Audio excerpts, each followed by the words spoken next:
બધાને ખબર છે બધાની પાસે કંઈક ને કંઈક હોય કારણ કે આ ધરતી માથે જેને જન્મ મળ્યો ને એને બધાએ ઈશ્વરે કર્મ અનુસાર સંપત્તિ અને આપ્યું છે સુખ આપ્યું છે પણ માનતા આવડે એ બધા છે નહીતર ભગવાન મહાદેવે સતીની ઈચ્છા હતી માં ભવાની કીધું હે મહાદેવ આ ભગવાન નારાયણ વૈકુંઠમાં નિવાસ કરે લક્ષ્મીજી આટલા બધા ઘરેણા પહેરીને રહે હીરા માણેક મોતી અને આપણે સંસારમાં તમે વિયા જાઓ કૈલાસમાં નગરો બરફ છે આપણા માટે શું ભોળાનાથે કીધું દેવી કયો ને તમે કયો એ બનાવી દો આપણી પાસે છે એવું આ જગતમાં કોઈ પાસે નથી કે માતાજી મહર બોલ્યા બહેનો આપણી ભાષામાં કે આપણી પાસે હું રાજના ઢગલા છે ભોળાનાથે કીધું આ રાખ છે દેવી પણ એ રાખમાં તાકાત કેવડી છે તમારે જોવું છે તો કે હા તો કે બોલો શું જોઈએ કે મારે આખું સોનાનું નગર જોઈએ બોલો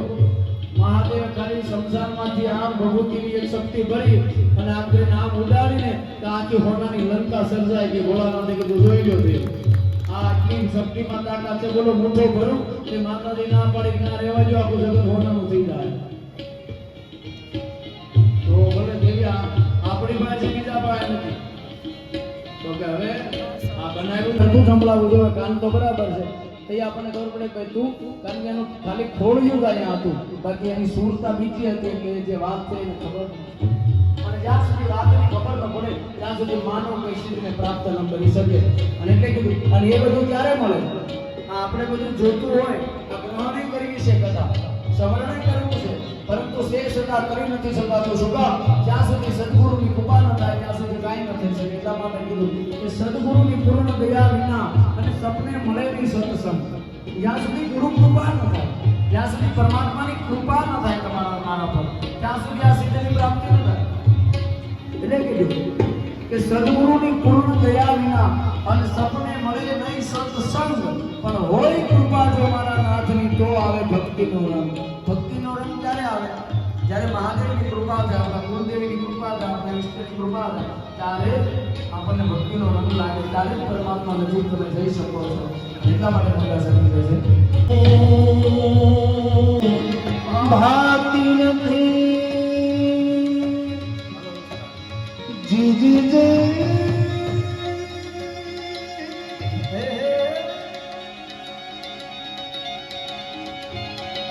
એ હરી ગેરા દેશમાં પાનવા જાતિ ભાતી હરરા જાતિ ભાતી એ નથી એ નહીં હરી ના દેશમાં પાનવા એ એવી રીતે નિર્માણ આવતા ભક્તિ રે કરવી રાગ થઈ રે મેલવો યંત્રનું કરવી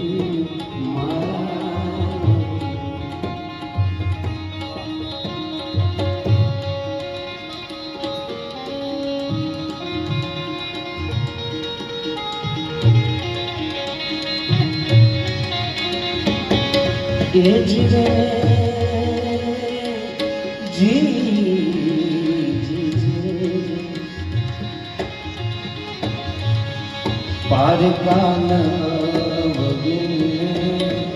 જોવાને એને કહીએ હરી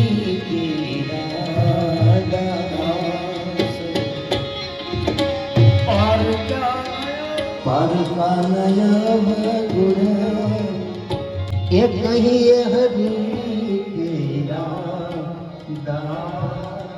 ગંગાસતી કહે છે પારકાના અવગુણ ન જોવા આપણે અહીં શું કરીએ કે બીજા શું કરે છે ઓલા આમ કરે છે ઓલા બીજાના અવગુણ જોવે ત્યારે કથાઓ સત્સંગ કીર્તન એમ કહે બીજાઓના અવગુણ જોવાનો આપણો કોઈ અધિકાર નથી.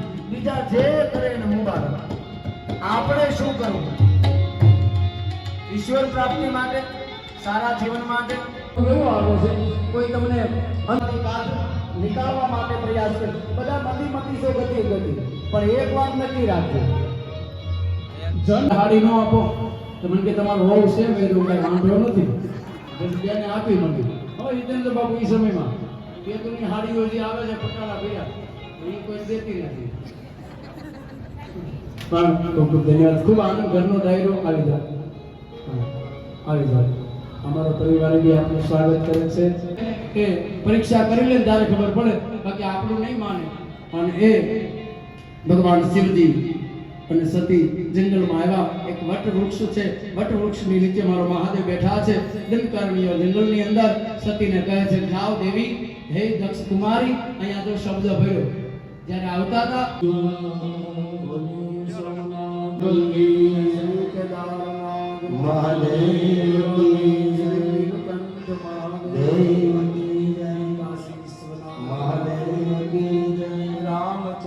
ભગવાન કૃષ્ણ કન્યા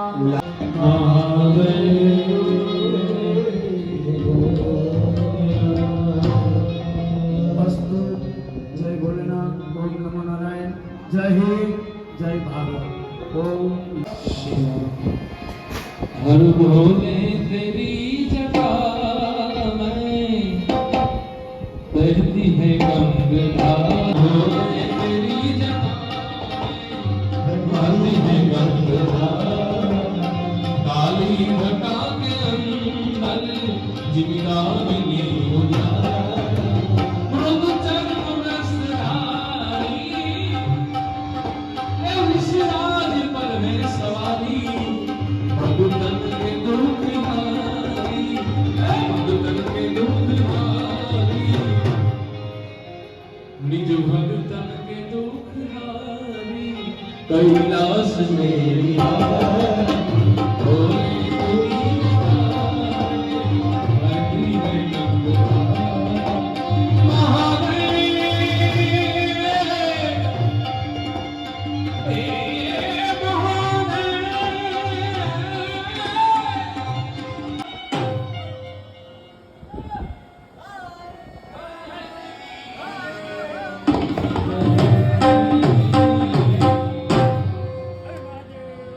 सोमनाथ महादेव चारों धाम की 12 ज्योतिर्लिंग की रामचंद्र भगवान की सद्गुरु महाराज की हरि ओम। नमः पार्वती पतये। हर हर हर हर हर हर हर हर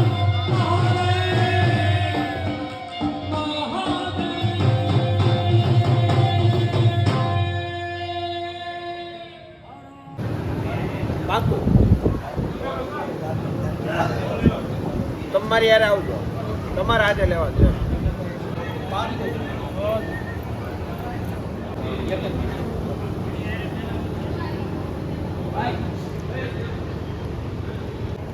તો આપણે એટલું પેલા કરી લીધું